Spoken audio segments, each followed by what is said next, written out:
Thank you, Honourable Speaker. I rise to respond to the question from Honourable Michele Mbulnoda.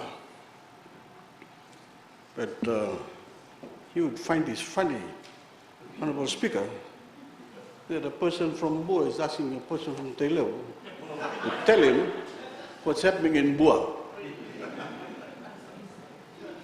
Unlike the question from Honourable Leonard Tamua, I'm not going to talk to you in your dialect, that's for sure. But, Honourable Speaker, I remember in September last year, I provided Parliament with an update on the overall progress of all of 9 of our joint venture. And I'm happy to update the Honourable Member again on the progress of the 3 JVs. The 3 JVs, namely the Nukusolevu investment, the Sakusa and Sikeli Ramavu, and the third one is the Salamamba family JVs in Nasorowaqa. All began in September of 2018 and collectively cover 125 acres of sugarcane land. To date, a total of 101.6 hectares of cane have been planted collectively for the 3 JVs.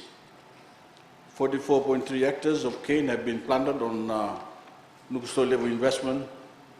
JV farms, 32.7 hectares of cane have been planted on Sakusa and Sikeli Ramabo joint JV, and 24.6 hectares of cane been planted on Salamamba family joint venture farm.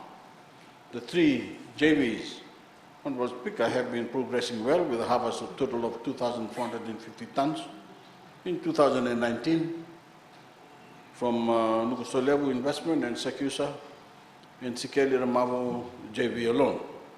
A total of 5,006 tons is expected to be harvested in 2020 collectively for the 3 JVs.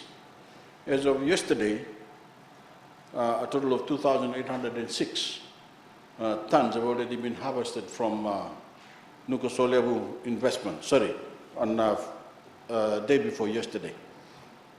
Have already been harvested from Nukusolevu investment in Sakusa and Sikeli Ramabo joint ventures with an average yield of 52.15 tons per hectare compared to only 32 tons per hectare in 2019.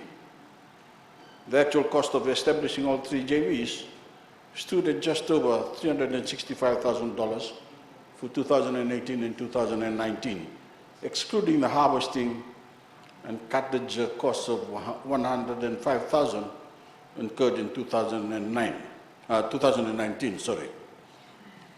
As expected for early JVs, Honourable Speaker, these costs are still being recouped. And last year, the JVs recorded a net loss of over $264,000. But it won't be long until all 3 JVs mature into full profitability, which we expect to happen progressively over the next few years.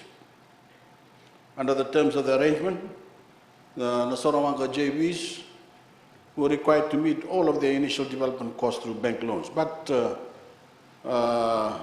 my government, Honourable Speaker, through the Ministry of Sugar, actually stepped in to lighten the financial burden of the landowners by meeting 66% of the planting and input cost to the cane planting grant and our fertilizer and weedicide subsidies, as well as our support to the FSC to purchase trucks and mechanical harvesters. Once profitability is achieved, the JVs will follow 70-30 profit sharing models as stipulated in the Master Award. To be clear, that means 70% of all profits go back to the landowners. As it is expected that the Sala Nukusolevu investment, Honourable Speaker, Sakusa and Sikeli Ramabo joint venture will start making profits from this 2020 season. For 30 years, the land under the Nasorowaqa JV sat idle. Its asset value went unrealized and its 352 landowners didn't see a cent from it. Now, it's on its way to putting cash in the pocket of its owners through a practical and soon-to-be profitable arrangement. In the process, Honourable Speaker, landowners are getting valuable skills in cane cultivation, and most importantly, they are fostering a culture of ambitious enterprise that will reap rewards for generations. Thank you.